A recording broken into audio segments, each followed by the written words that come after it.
Hi, this is James Show from host of Webcomics Reviews and Interviews. Tonight we're sitting down with Andrew Monroe, writer. So sit back, relax, and let the Geek Fest begin. Well, hey there, this is Andrew Monroe. I am a writer, as he said. I like to do fantasy writing, kind of a sci-fi twist to it, and I also do digital marketing and kind of spread the word about self-publishing for writers and, comic book artists. Cool. So what kind of comics do you write, or do you prefer more prose? So when I'm writing, I do long form, so I'm a prose kind of guy doing the longer books and novels. That said, my actual first thing, project I tried to work on was actually comics. And I couldn't vibe with it at the beginning because I didn't quite have the talent to write properly. And I also have zero artistic ability. And at the time I didn't realize that like the artist was usually separate from the writer. And I was like, I don't get how people do this. These people are amazing. I don't know how they're so multi-talented because, I'm an idiot like that.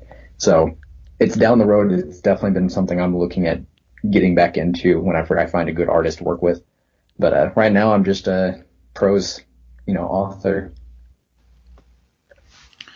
So when you basically start writing, do you prefer doing basically what's your process? Well, it would be generous to say there's an actual process there. It's more like a storm of ideas and different techniques until something starts to solidify. So generally I try an outline first. Uh, it doesn't usually work very well, but it does help me with the world building. And that's maybe more of a fantasy sci-fi kind of thing where you actually have to build out that world. But that's really all the outlining does for me right now is help with world building and help me understand where I'm wanting to go with the story versus actually, plotting out what I'm going to do with the story. So I start with that outline and then I usually throw the outline away, and I'm usually really sad for a month or two. And then I get into the writing. And so that usually involves almost a grind. And maybe I'm different than other authors, but I feel like everybody who does a creative project kind of runs into this. And essentially you have to figure out a way to set time aside every day to work on your project. And that's really the only process you can do. I don't think a lot of people can stop and start and stop and start and come back to something after a bunch of time between it. You never finish anything that way. So my main thing is trying to make it the first priority in the morning. I get down, open up the computer and just start pounding away at the keyboard and hope something comes out that's decent. I do that till I finish a book. I finish the book and then I go back and the really bad part starts where I start trying to do, the first draft editing. And I go through and look at all the terrible mistakes and misused words and just embarrassing mistakes that happen whenever you're writing a first draft that make you seem like you shouldn't be in that industry. So once I go from there, then it's time to actually send it off for editing. Personally, I have, an editor friend and I send it to him. And then we kind of go back and forth, get some beta readers in, have them look at it. And it's just this grinding process of kind of chipping away at that first draft, second draft, third draft until something's a little more polished. And after that, it's release and then a whole lot of marketing. Okay. So it sounds like you're more of a pantser than a plotter. Yes, that is exactly right. I wish I was more of a plotter, but 100% by the pants kind of guy. So, yeah, it's sort of fun doing the pantser because I'm usually on the other extreme. I'm pretty much the plotter. Really? How does that work for you? Usually pretty good. It basically makes sure I know basically where everything is going, and I know where I can adjust things on the fly if I have to. So, So do you, oh, please go ahead. No, go ahead. basically I go with an outline that I adjust as I need to. On that outline, are you putting like, hey, chapter one, this is what happened in chapter one, chapter two, here's what happened in chapter two, and putting like plot points in there? Or are you doing it scene by scene? Or how does that work? Because I've yet to figure out how to make a good outline actually work for a true novel format, even though it seems like the right way to do it. I don't go chapters. That would drive me nuts. Mm. In fact, the only time I really use chapters is when I'm doing something involving, NaNoWriMo or something like that. They should Uh-huh. use because it's easy to divide chapters by the day you work. But no, I go more of a film format, which I know sounds absolutely ridiculous, but you basically do just a summary of whatever you want to happen in that particular scene, and that's Okay. pretty much it. So you're creating a whole bunch of scenes at the beginning, and you're saying like, here's 20 scenes, and then you're kind of rearranging them however you see they work best, or is it like a flow chart of scenes? It's pretty much a flow chart. Okay. As in, I know That that, makes sense. yeah. So I'll have one action leading into another action, and I can actually then plot it on an actual plot graph, and yeah, it gets ridiculous. Huh. See, I'm bad at that. I am not a good planner. I'm thinking about, ending my lease next month and maybe buying a house. And like that's definitely something I probably should have figured out more than like 30 days in advance, right? But like that's a good illustration of just how bad at planning I am. Well, obviously the Ray Bradbury school. One of the more infamous quotes from Ray Bradbury is that he basically figures that part of things is that part of figuring them out is to basically jump off something and then try to figure out how to fly on the way up or the way down. Yes, that is the philosophy I subscribe to. He I so Slaughterhouse-Five was his first novel, I think. Is that correct? Oh, that's Kurt Vonnegut. You're right. Well, then Kurt Vonnegut, I think Slaughterhouse, this is completely separate. Ray Bradbury was Fahrenheit 451 because I'm an idiot. But I'm going to change on you because that's what popped in my head. Kurt Vonnegut wrote Slaughterhouse-Five as his first novel, I'm pretty sure. And it was his best-selling novel. And then everything after that was just kind of not nearly as, successful, financially, from what I understand. Now, I might be misquoting, but I remember reading something about that and thought that'd be kind of sad to have your best novel be your first novel and everything after that. You're just like, why does nobody like this as much? I think it's because you got way too serious, which is a weird way of looking at it. And he started, trying to spread his own serious views instead of kind of just enjoying the process of writing.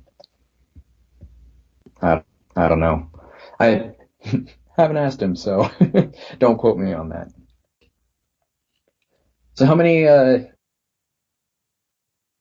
what were you saying? No, no, go ahead.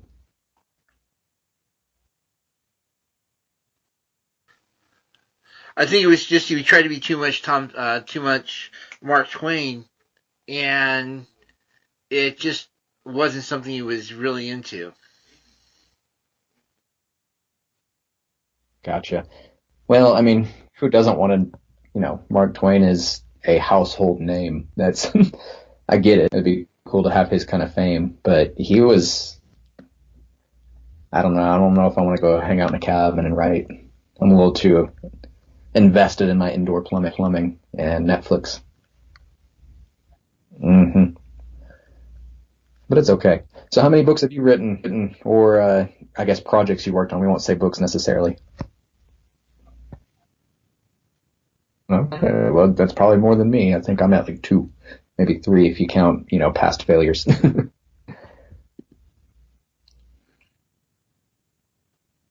Good. I'm taking that back.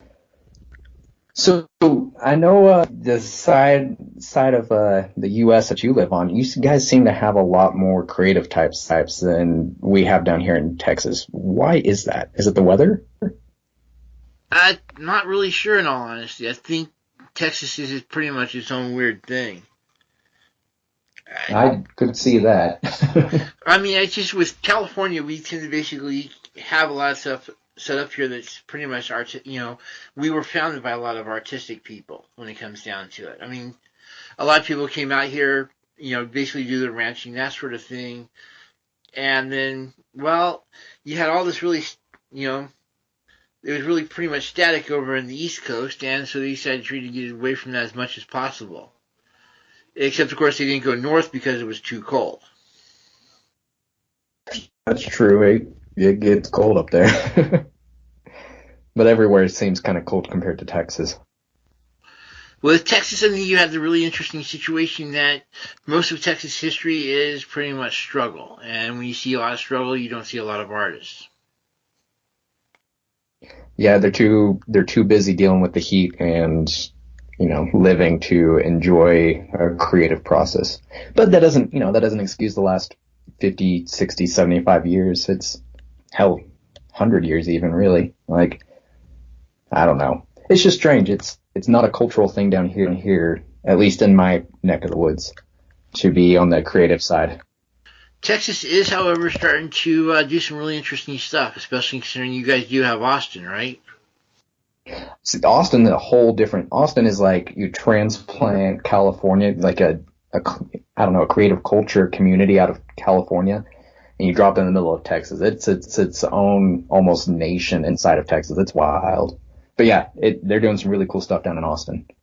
But it's almost solely isolated to Austin on the creative front, at least in terms of big change. Yeah, I Have think you ever been to Texas. Austin? I'm sorry? Have No, you I ever have been to never been to Austin? Austin. I've been Oh, through you got to check Texas, it but out. Texas is one thing, but if you haven't been to Austin, you're missing on a really cool, interesting part of Texas. There's just the community there's like really interesting. There's amazing food scene, just really cool stuff. And like South by Southwest is supposedly really cool. I was really hoping to go this year, but then COVID hit us, and travel wasn't really encouraged. so But oh well. yeah, that might be a place you might want to look into moving into. There's a lot of people I think that do leave California and move to Austin because they can essentially live in the same environment for half the cost, which that's nice. I assume you guys' housing prices are insane compared to us. All depends on where you move, in all honesty. If you go to LA or San Francisco, definitely. Oh yeah, I guess there's that. I'm stuck on a macro cultural level of what I understand California housing prices are. I'm sure it's not like that everywhere because us normal people can't afford $5,000 a month rent.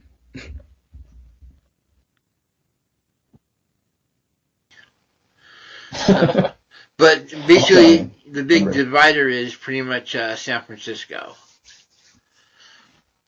So Northern California is vastly different than Southern California is. Okay, that's good to know. I've been to San Diego and San Francisco and Sacramento, and that's about it for me. And all three of them. Sacramento, I'm not even really counting because it really was like a 1 day work trip kind of thing. But the other two, it was weekend trips there, and I was like, this is cool. All right, back to Texas. Let's just say I think if you went a little bit further, you'd see a lot more familiarity with Texas. Okay, good to know. So on the comic front, what is your favorite comic? Because I just want to start there. Probably, if the one I tend to recommend the most is Fantastic Four versus X-Men. Okay. Oh, let me bounce off that real quick. What do you think about graphic novels compared to comics? Um, I don't mind either one of them, but I generally prefer the series comics because they give a little bit more in depth as far as playing around with the events and the characters. Okay, sure. See, I like comics, but whenever it comes to if I'm choosing between, a graphic novel and a comic book series, I'm always leaning towards the graphic novel because I like that bigger bite that I get without having to wait as long. Right? So, Saga for me is like oh, Saga is what I yell at everybody. I actually was watching a Netflix of all the shows. There's this one on Netflix called All American. And I don't know if you've seen that pop up on your Netflix if you're looking around, but it's a football show. And that's not normally something I really go in for. Not really a football sports kind of guy. But I was like, you know what? Let's check it out. It sounds interesting. I need to change things up a little bit. I've watched everything else because I'm stuck at home. So I've turned it on. And the very first episode, in the first 5 minutes, there's this kid's brother, and he's reading Saga. And I was like, all right, cool. I'm in. Whatever the show is, I'm in. they're repping, and they had like a whole discussion about Saga for like in the first 10, 15 minutes of this football show because this little kid's in the comic books. And I was like, yep, I don't know what's going to happen, but I'm watching this for the little brother who's, nerding out for me. So what do you look for in a comic? So it depends. Growing up, I was all about the mutants. I love the superpower stuff. Personally, I love Spider-Man, but X-Men, if I could get my hands on it, I'd go there. And then at some point I shifted from the mutant superhero style comic books to almost solely the Star Wars comic books they had. And I think that's why I transitioned from comic books to graphic novels, was kind of following that chain of events with the Star Wars where it went comic book to graphic novels. But generally I'm looking for something I'm familiar with through like a regular culture medium, like a TV show or a movie that I've seen. And I like being able to dive deeper into those movies or those TV shows with a comic book. So I like getting that deeper dive into a character's development or the plot lines that get brushed on in a movie or a TV show. How do you feel about when they changed the show from? I mean, obviously there's a lot of comic book shows and all that now. How do you feel when they changed the show from the comic book radically, like with Riverdale versus Archie? So it depends. Right now I'm cool. If you would have asked me 10 years ago, I was one of those guys that would have had a Molotov cocktail to find who, wronged me in that sense, and I was ready to burn them down. But as I've grown culturally, creatively, understanding how, the process works and how the mediums don't translate, I actually appreciate it more. So, Riverdale I haven't watched. I need to check it out. I like what they did with Riverdale from what I saw, like the whole D&D sub theme that they've got going on. I haven't seen it necessarily. I've seen bits and pieces, but I saw that they were doing this D&D thing. I was like, I don't care what's going on. This is cool. So I think what happens whenever somebody does that big drastic change where they say, all right, cool, this comic book we're adapting to television, but we're going to put our own spin on it. I think now that is almost necessary because you aren't anchored to what happened in the comic books. You're not just trying to recreate something. You're actually building a new creative process off of somebody else's work. And I think that's more honest on the director's side to spin off their own version of events for that medium. And it gets weird whenever you start talking canon, right? This happened in the movie, this happened in the TV show, and this happened in the comic book. And it's not the same. But outside of canon issues, I think it's really cool to see somebody else's take on a medium like a comic book like that and turning it and adapting it into a screenplay or a TV show. And I like the surprise. This wasn't a comic book, but Ready Player One, whenever they took the book and turned it into a movie, I know a lot of people were really upset about what happened there. But for me, I really enjoyed it because I'd already read the book a couple times, and it was fun to have a lot of fan service given from the book into the movie. There was a lot of stuff that was like, hey, if you read the book, you got this joke or you got this scene, and it really brought you that joy. But the actual payoff from the movie was still different enough that you were able to go along with the ride and be surprised at the end. I think that's really cool.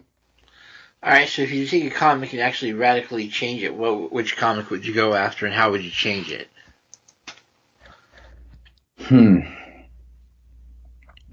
So if I was to change one, and this might be hackneyed because it's already been done a dozen times, but I would love to make a spin on, one of the X-Men, and not Wolverine because that's been done too much, and I love Hugh Jackman.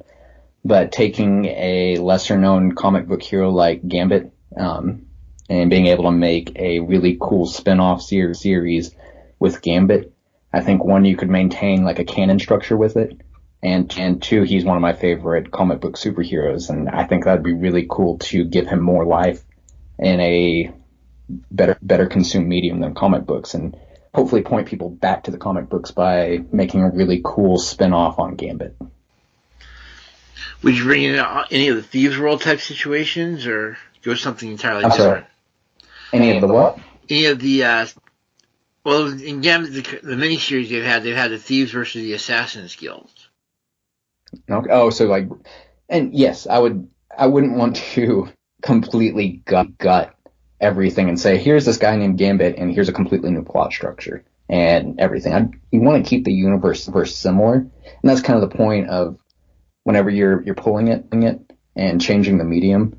In my mind, at least, you need to be respecting where it came from and taking that the plot structures and the universe, and you're just building new stories in that universe. And if they step on some of the other stories in the comic books, okay, that's fine. It's fine. Like, hey, this guy did this, but in the movie he's here again and he's doing something different. That's acceptable. But you don't want to be like, hey, the thieves and assassins don't exist anymore. Now we've got, Bloods and Crips running around and Gambit is cracking down on gang violence. Like that doesn't translate, but you can build stories within, those plot structures that exist in the comic books and translate them into your own stories outside of the comic books on, a novel adaptation or a movie adaptation without drastically changing what people originally loved, but while still putting your own twist on it. Have you seen the Cloak and Dagger TV show? No, but it looks good. That's the is that the DC one? Am I getting that right? Oh, Marvel, okay. I had seen a preview for it, and I have that was it. Like I saw the preview, and I was like, that looks cool. I need to check that out sometime, and kept on going. I'm honestly just go ahead. You're the I was going to guest. say, honestly, I'm actually really bad at watching TV and Netflix. A lot of my time is either I'm writing, I'm trying to convince myself to write by scrolling through the internet and, what happens on those research rabbit holes, and or, cooking and working out. Like, I don't give myself a lot of time to watch TV or movies and that kind of stuff. If I've got that free time, I'm usually reading a book. So I have a giant backlog of things to watch, but if I'm not watching it with my girlfriend, I'm probably not watching anything, period.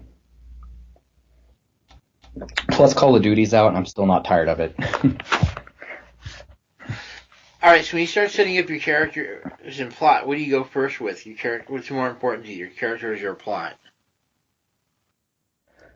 So I start with the plot. I like to have kind of a general idea on the plot, but what is actually more important to me is the characters. I think the character development and the character interactions are what actually bring people in. So you need to have the plot to show what's happening with the characters, but really what we're looking for is we're looking to relate to people and these comics we're reading and these books we're reading. We're wanting to see either pieces of ourselves or pieces of people we know in these characters, and that's what's most important. We're never gonna run into an event where we're tasked with saving the world from some evil mastermind, right? That's not the thing we're looking for to relate to. It's really cool, and we've all dreamed about being the hero, but when it comes down to it, we're looking at relating to the characters themselves, not the situations they're in on the macro level. So that's what's more important to me. And when you basically start figuring out how to do the plot, and how do you basically how do you basically figure out what's going to happen? So I'm, like you said, a pantser, and I'll set an endpoint. Hey, this is where I want to finish the story, and here's where I want to start the story. And I might have a couple different things that I'm like, hey, I want to have this kind of specific scene or moment, but beyond that, I'm just working towards that endpoint. I'm like, all right, here's the start point, and then I go, and I kind of wind my way through the plot until I hit that endpoint. And then I go back, clean it up, and be like, oh yeah, let's try and make this as intentional as possible. Sounds like you basically go after it marble block style. Yeah. Which I'm going to take that as a compliment, because if I could be on that level, awesome. Which I'm way not. What I'm looking at, it basically sounds like you start off with the characters and then you put them into a plot, and you basically, through the various drafts, actually start basically hammering it into some sort of actual story. Exactly. It's to me kind of like forging a sword. Not that I've ever forged a sword, but I feel like that's kind of a good analogy. I'm taking, the characters are the metal and the plot's the fire, and I'm trying to turn those characters into that in that sword shape. And so I'm going through and I make the first pass. I'm like, all right, cool. I have something that roughly looks like a sword now. And then I'm hammering it out, like you said, and I'm fine tuning it with the plot to make the characters shine until they are sharp and you can feel them. That's the goal. I'm not going to say I've done it well yet, but I'm working towards making that happen throughout these, stories I try and tell.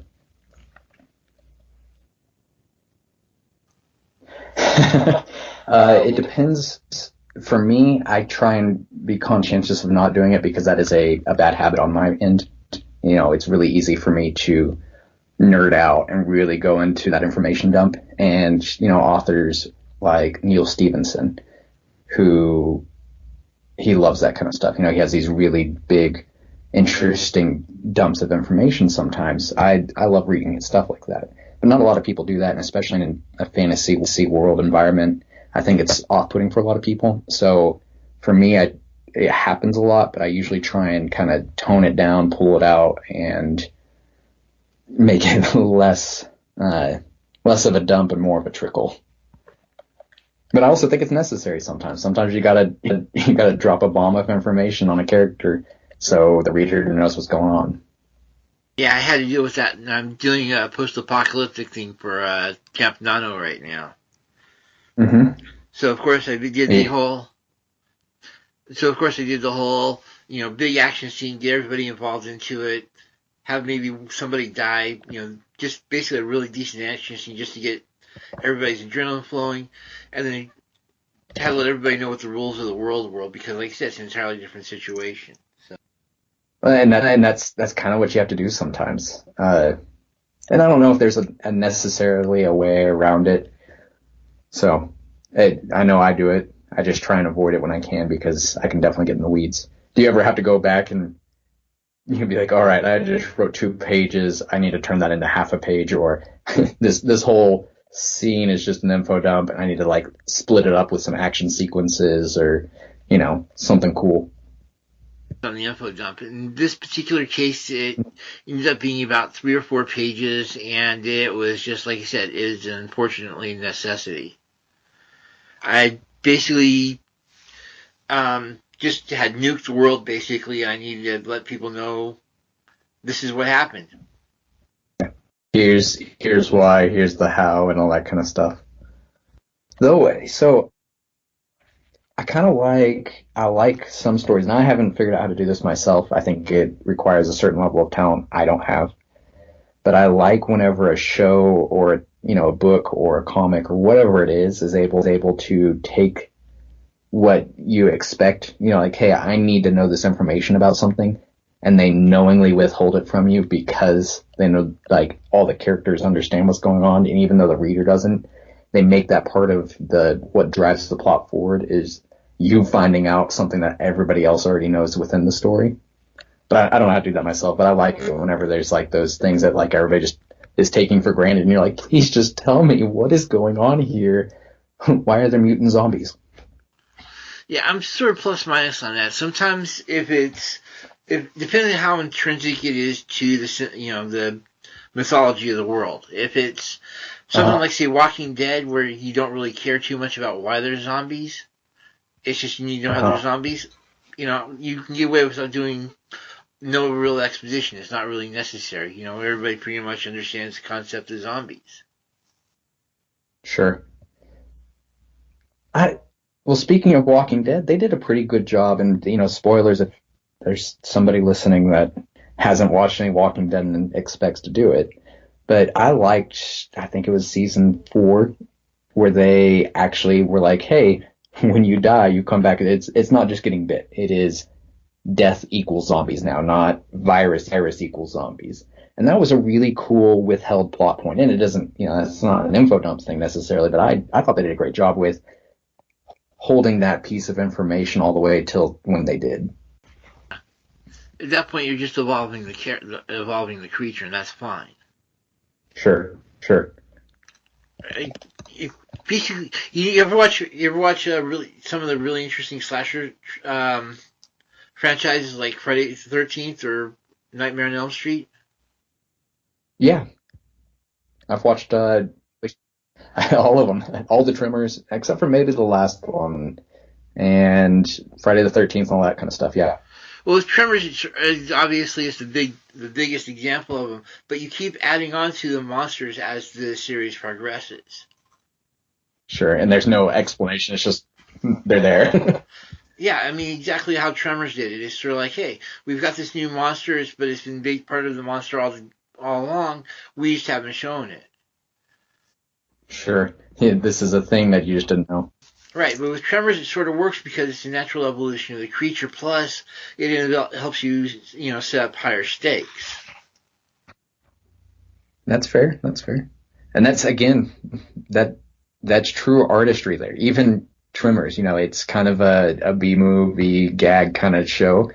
It still takes talent to be able to keep building those sequels and building on them. So props to them. And this is opposed to, say, the Wishmaster series, where they kept changing the rules on how the wishes worked every movie. I haven't seen those, but that also pulls your audience out whenever you change the rules. Okay, so great example of that. I was talking with the guy at the coffee shop the other day about Star Wars. And that was our complaint was, like, hey, whenever they turned it to Legends, that killed all of us nerds because that's what we loved about Star Wars you know, the Legend stuff was you were able to dive deeper into the canon and be like, oh, I know how this works, and I know how this works, and look at this cool fact about everything. And then they're like, oh, just kidding, we changed the rules on you. And you're like, no, you can't do that. The rules are rules. That's why we're here. Yeah, I think that's why the prequel saga, the prequel trilogy for Star Wars died so horribly. Is because you had the Jedi. Oh, because they changed the rules. Yeah, it's just like we're going to establish the rules over 3 movies, and then we're going to go back to a previous point, and everybody's more powerful than they were in, the yeah. It's just they just did some really weird stuff with the rules. Yeah, they see, and this is an unpopular opinion. I actually personally love Phantom Menace. Like it is probably my favorite Star Wars movie, which I know that's borderline blasphemy, but I do get where people were coming from on being upset with what happened with the prequels because it was, you had here's what a Jedi looks like, and here's what the technology level looks like, and then when you go back and suddenly the technology is better and the Jedi are ridiculous, and they fight better, and the sword play in itself was ridiculous in comparison. So I get why you could be upset about that, and I'm not holding that against anybody, but I love Darth Maul. Yeah, the fight with him and Obi-Wan and Qui-Gon. Oh, I saw that. Oh, anytime it comes on TV, it doesn't matter what's happening, I'm in. I think Phantom Menace is one of those weird movies that if you take it out of the context of the franchise that it's in, it actually is a pretty good movie. Yeah. And that's where the problem is they made a good movie, but they didn't make a good story in the context of everything else. They broke the rules, and you can't do that. And that's kind of what we're talking about is you can't break the rules on your story making and your plot and everything like that. If you're gonna set them down there, in an info dump, that's what it's doing is you're saying like, hey, here's the rules of the world, here's how everything works. If you have an info dump, you can't go back later and change what happened. Be like, oh, actually, that whole thing I made you read so you'd understand what was going on, that wasn't real. That's unfair to your audience.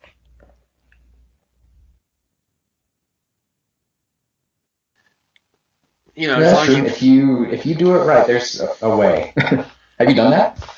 Not recently, but I'm looking at shows like Buffy the Vampire Slayer. I haven't seen the new. Have you seen the original all 7 seasons? I haven't seen all of them. I've watched a fair bit of the original Buffy, and then I have no idea where I ended up at it because it wasn't one of those shows that I was pushing through on. I just would watch it when it came on TV. Okay, the jerk me is going to point out when you say original Buffy, we're talking the movie. Okay. That's fair too. I've seen the first Buffy movie. I don't think I saw any besides that one. Oh, Well, no, there we go. I have seen the original Buffy. I was say, I was like, I remember one. That's all. So I guess I haven't seen the other ones. But okay, cool. So, and so that's what you're saying then is original was the movie and then they did the TV show and that was the remake. Okay, see, I thought there was two separate, and this just shows my ignorance. I thought there was two separate TV series. I thought there was like a pre-2000 Buffy TV series and a post like 2010 Buffy series.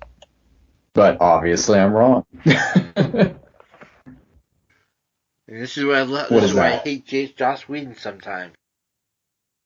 Oh, don't say that. He basically decided to have a Buffy season 8, which ended up being a comic book. Really? I did not know that, and I generally try and keep up with all of Joss Whedon's stuff, but I guess Buffy's not really on my radar, so it makes sense that I didn't hear about that. The key here, though, what I'm trying to point out, though, is they spent the entire first season bringing up all this mythology and all the rules of how the Buffyverse worked. Okay.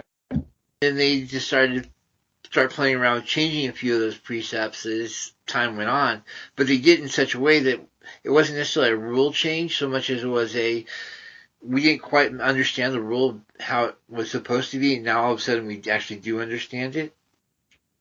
So you used like an unreliable narrator to say like, oh, here's the rules, and they're like, actually, we just didn't know. That's his fault for telling you wrong. Okay, that seems fair to me. Though I do have, I don't know, I have problems with the unreliable narrator kind of thing. That's really not my jam. I think it's cheating, but that's just me. And I'm not famous, so I guess my opinion probably doesn't count.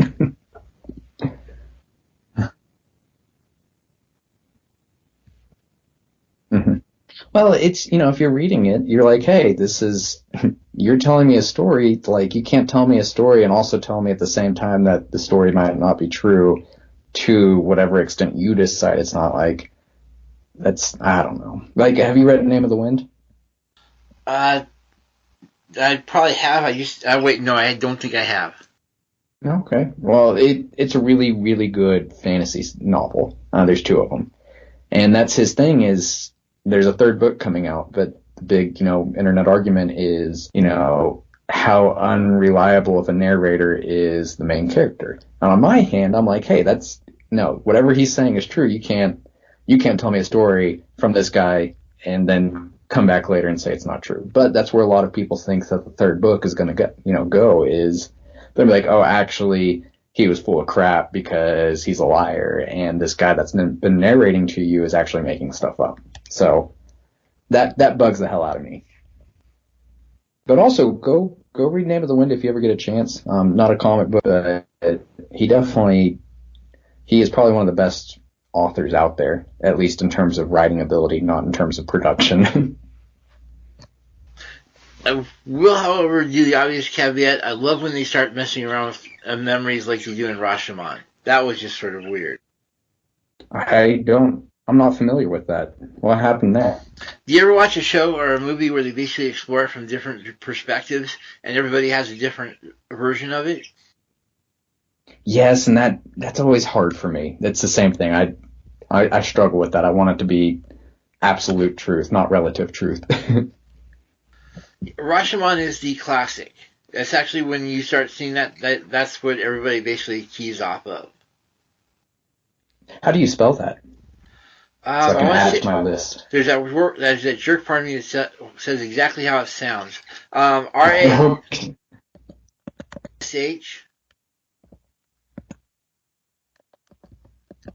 Okay. I will find it and I will check it out. Anything with Akira Kurosawa is definitely worth looking into. But especially for comic book writers, it gets really weird. You're going to find out real quick that a lot of American movies that you really love have all their weird origins everywhere else.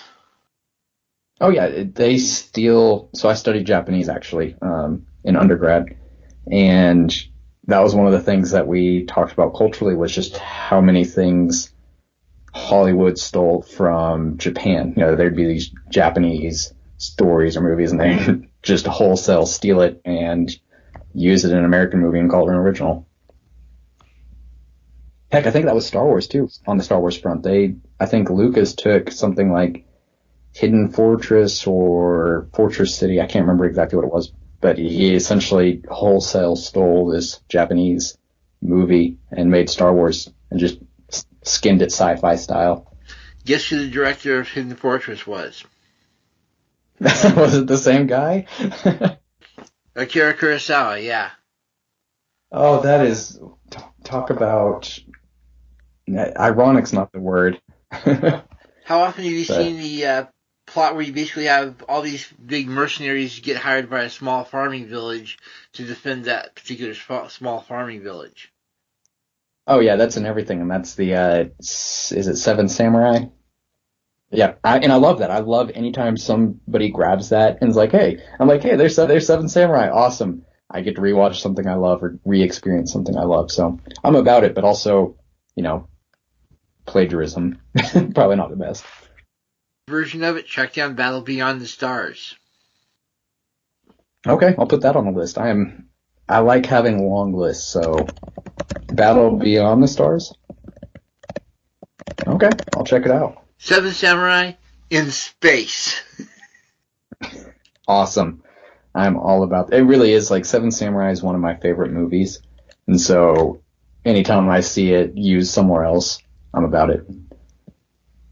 I was actually reading a Firefly book the other day. It was kind of a continuation of the graphic novel series that, you know, Joss Whedon did, and he was just wholesale Seven Samurai-ing another scene in this book.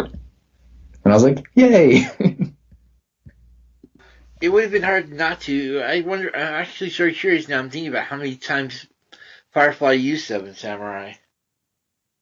Well, he essentially, it feels like he just took a space western and took all of the, you know, Japanese stolen western, you know, archetypes for a story, and he was like, all right, that's one episode, here's another, and blah blah blah blah blah. So, which, good for him, I guess. He made a good show out of it. Oh yeah, definitely. I mean, it's definitely a shame it didn't last any longer, but yeah, don't even get me started there. You don't want to hear me cry on a mic. if you really want to put some fun reading, track down the Firefly RPG tabletop. There's a Firefly RPG? Okay. I'm not mad about that. I don't even pretend they're great mechanics, but it's just sort of. But anything with Firefly is lovely. Do some of the history of the world, and you get to see all the maps, and it just gets really weird really quick.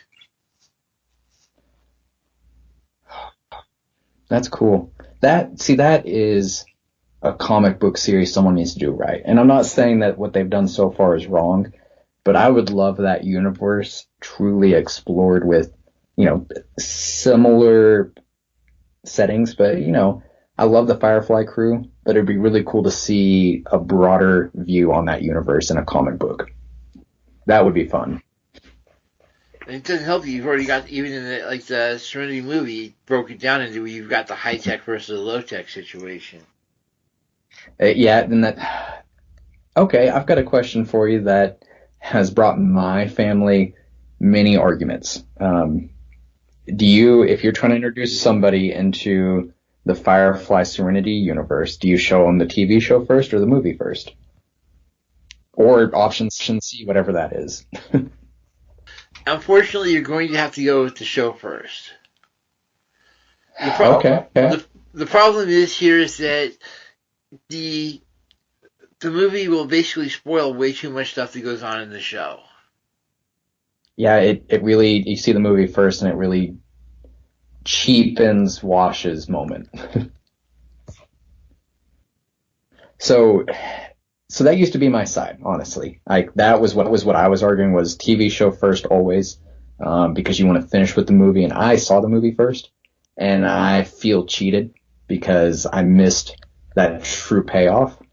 But I just ran into this recently. I've tried to show a couple of people Firefly, and usually they'll let me, force it. I'll buy them booze and food and be like, hey, we're watching this for 8 hours. Just deal with it, okay? But recently I was trying to show someone, and I was like, all right, look, you got to get past the first 2, maybe 3 episodes, and the rest of the show is beautiful, and then we can watch the movie, and it's going to be absolutely everything you wanted. But because of those first 2.5 episodes, they dropped it. They refused to watch the rest of the show. And so it actually made me swap. The second time that happened, actually, and I was like, all right, cool. I'm swapping sides. I'm going to the movie first side because it gives you a glimpse of how good the show can be without, if somebody's going to watch the first few episodes, they're not going to want to watch the rest of it. I am going to throw in one caveat, though, and unless they're really hardcore sci-fi fans, they're probably not going to like Firefly all that much. There is that, if they're not into that kind of thing, it's hard. And that is also what I ran into, was even showing this movie first. They're like, that was fun, but I'm just not a sci-fi person. And so I'm still trying to figure out a good angle on it, but I don't know. Yeah. The problem is the Firefly is just too intrinsically tied to the Western aspects of it. It literally is a Western in space. Yeah, and I love it, but I guess not everybody does. Which, those people are wrong, for the record. The general way to feel them out, strangely enough, is to find out if they're Star Trek the original series fans or not. Speaking of, have you seen the new Picard? I've been wanting to watch it because I heard it was great, but I haven't actually heard from anybody what they thought. One of the things on my list. Mm-hmm. I think CBS is giving it away for free right now. I think it's CBS. Okay, and I need to hop on that, but again, any free time should be writing time.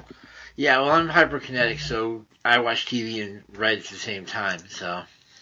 What? I can't even chew gum and write at the same time.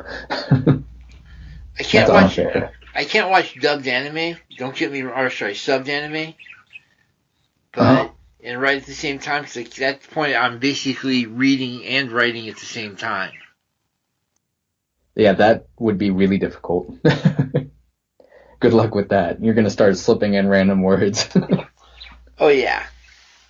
So, alright. So, yes, the obligatory is, we're at that point. So, any final advice as far as writing goes?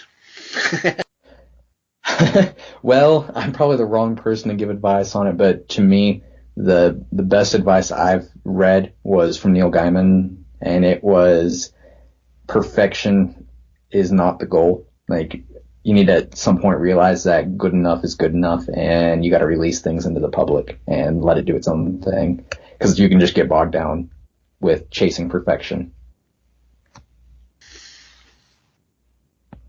Yeah, so, stolen advice. Hey, any advice is workable. And what kind of books what's your books do you have out there? So right now I only have one book published. It's called A Leaf and Pebble, and it's a typical fantasy Lord of the Rings, Harry Potter style book. And in the next couple of months, probably July, maybe August, I'll be releasing a kind of self-development book on how to be better, and it's called Dead by Tomorrow. Okay, cool. Yeah, I hope it's cool. I hope people like it, because you've worked too hard, and there's only so many tears you can cry. Right. So it's been great having you on. Just nice conversation for a change. Hey, I'm glad to help. Oh, and also thanks for the entertainment on Facebook. I'm not gonna detract too much, but that was a fun thread you guys had going on there. Which one? The conspiracy theorist one with Dan, I think was his name. Right. That was wild. We should have I know way too many weirdos on Facebook. Well, thank you for the entertainment. I don't have those people on mine, so it was nice to live vicariously. All right. Well, have a good one. Absolutely. Thanks. And thanks for having me on. I really appreciate it, and I hope you have a great day. This episode of Webcomics Reviews and Interviews is brought to you by podfaves.com. You love podcasts, but it's hard finding that next bingeable show. Podfaves has taken out the guesswork by easily identifying the best podcasts out there, so you can spend less time searching and more time listening. That's PODFAVS.com. And that's our show. For those interested in supporting the show, check out our Patreon page, patreon.com/twosparrows, TWO. It features minicasts, the next episode, and unedited interviews, and I'm working on transcripts of the various shows. We also have an Alexis app offering 2-minute minicasts offering writing and business tips, as well as affirmations to keep you writing. We also have curated playlists on YouTube, with all the shows broken down to different playlists based on topic. It also includes a good part of available minicasts, as well as the Alexis briefs. So please support our Patreon page, download the Alexis app, and subscribe to the YouTube channel, and please talk to us on Facebook. Thank you and have a great day.